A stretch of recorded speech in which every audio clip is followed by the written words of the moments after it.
All right, everyone. My name is Pascal Borel, and I'm talking to you from the Swiss mountains.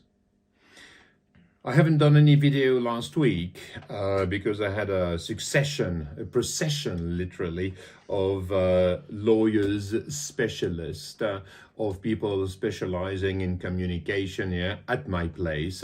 And I also thought that after publishing 6 videos last weekend, I would leave my 4of24 community the time to digest and look at them, understand where I'm coming from and so forth. And they are not very small videos, let's face it. They're all between 10, 12 minutes and up to more than 20, I trust. So, you know, I leave you a bit of time to digest all of that. Now, also, one of the reasons is that, as I said, I had a succession of people coming my place since Wednesday, Thursday all day, Friday all day. I had to cancel something yesterday. Today was kind of free. And tomorrow it's starting again. And it goes. I have meetings in the afternoon on Thursday. And all those people are coming to my place to do their investigation. Because I've been censored on YouTube, let's face it, 48 hours after publishing my videos. And most people, most professionals, excuse me, do realize that there are no smoke without a fire somewhere. So they investigate. And I must say, I'm quite organized and very conservative in the sense that I take notes of every phone call I do. When I was a director at Fidelity Investments, or when I was a director and a co-founding partner of S&P in Switzerland, in France, in Luxembourg, I would write down every single phone call. And again, as I'm quite conservative, I do keep my memos and things, and I have all my handbooks and all the history of my professional career. And so when the people are coming to my place and they see that not only I have a record of everything, but I can then say, oh, by the way, this is the email that was confirming what I'm saying. And this is the contract that's been signed by XYZ at XYZ Notary and with the lawyers and this and that. Well, they do realize that I'm a professional person.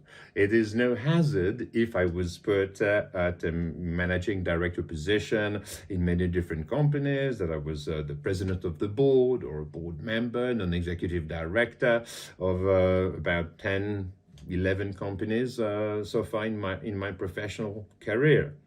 And they love it because it's heavy stuff. Let's face it, it's very heavy. And the people that I'm referring to, the banks that I'm referring to, by the way, the censorship applies only in Switzerland. So you're free to view the videos on YouTube.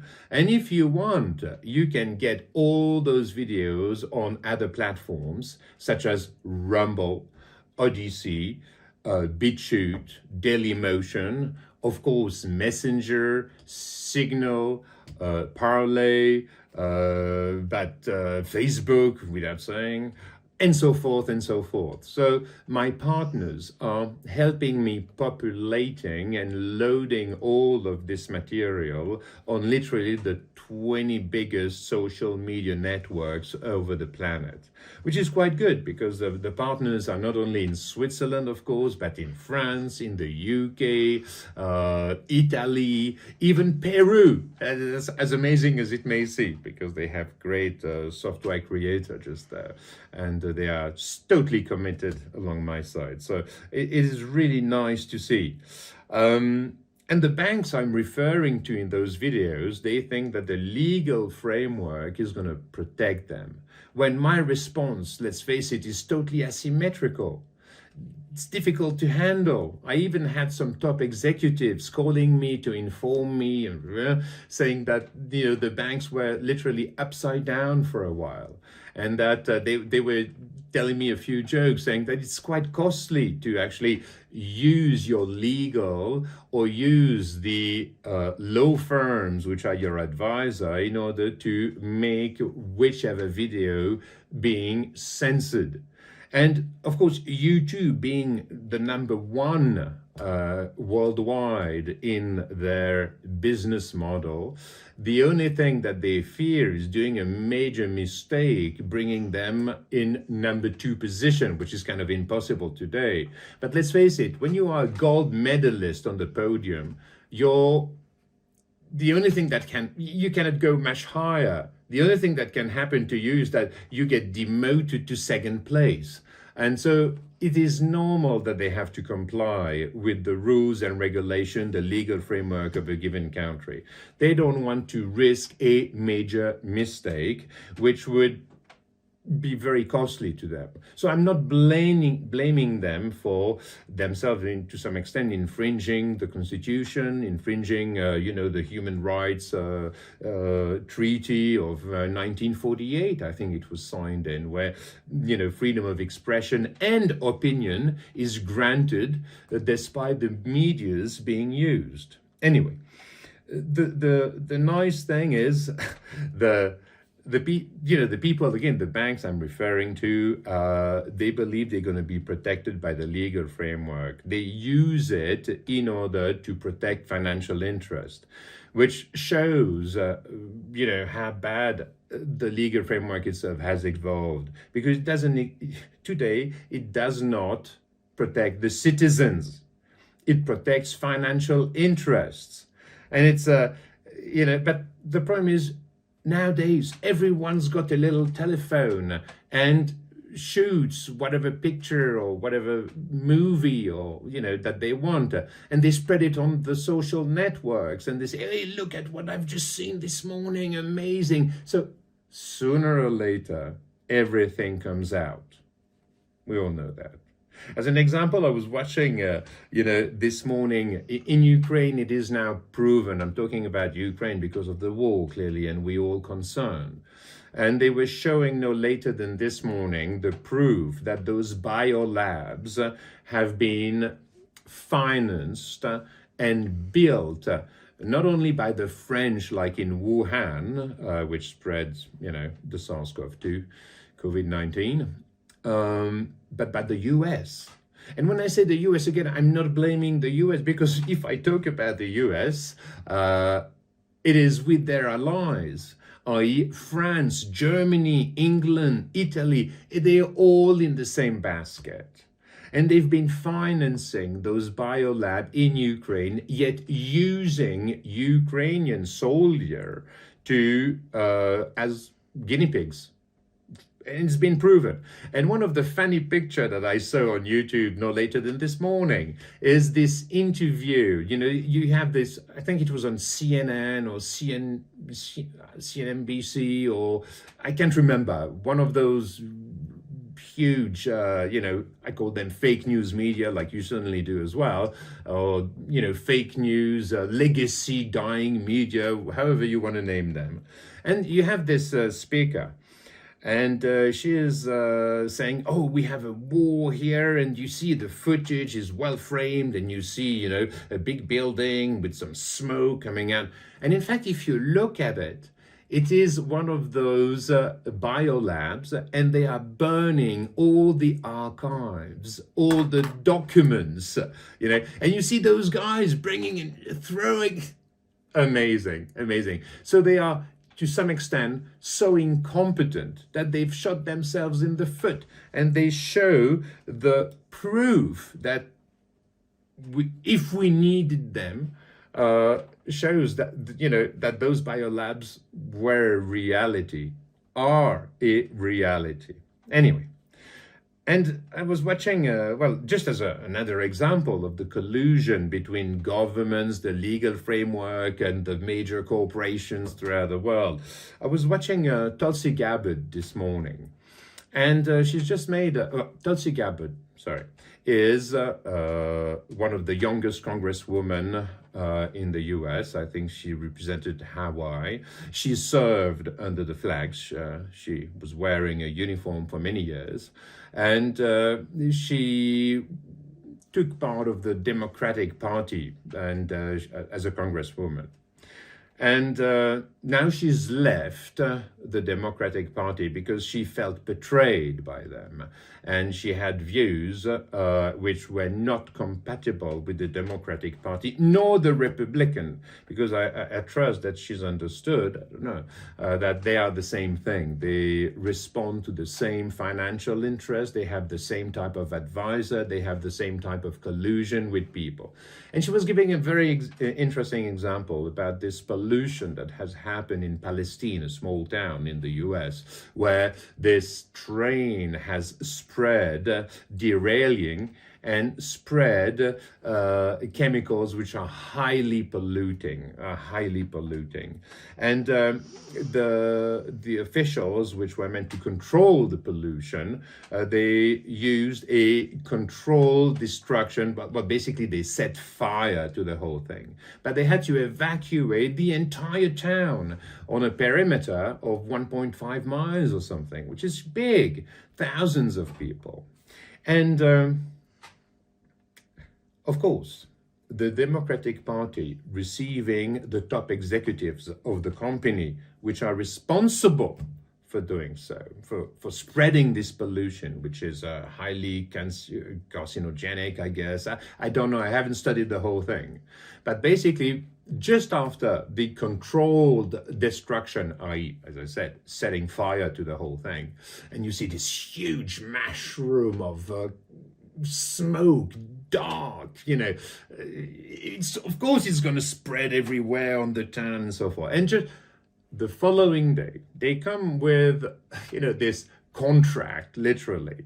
It's a legal document to be signed by all inhabitants of Palestine, and saying that they are not allowed to claim whatever compensation or to attack from a legal point of view, to create a class action, right, at the end of the day, in order to be compensated, for the fact that this pollution is going to spread everywhere. Of course, it's going to spread in their bedroom, on their sheets, in their kitchens, in the pans they're using for cooking and so forth. And they're making sure that from a legal point of view, they can't attack the company behind it. And in exchange of that, they would receive $1,000. And if they don't sign the paper, they won't receive the first $1,000.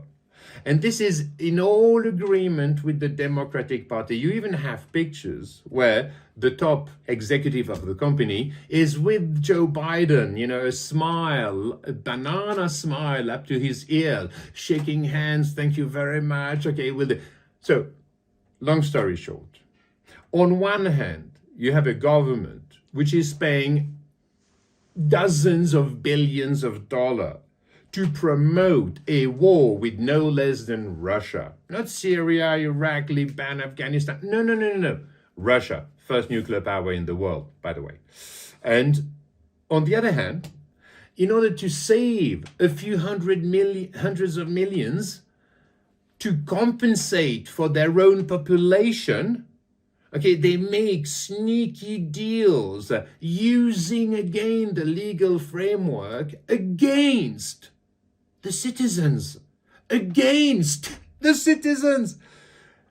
the only project that they have at the moment is to suggest that your sons are going to die on the battlefield in Ukraine for fighting a war against the first nuclear power of this planet, Russia. Maybe not first nuclear in terms of the number of atomic charges that they have, but in terms of the vectors that they're using. I remind you that no later than 3 weeks ago, 2-3 weeks ago, the Americans, the US, was trying its best hypersonic glider missile, name it the way you want, and they reached Mach 6 times the speed of sound, which is good. But the Russian, they are 10 years ahead in terms of the technology. They use hypersonic glider, which are breaking the shock wave at the front of the glider, of the missile.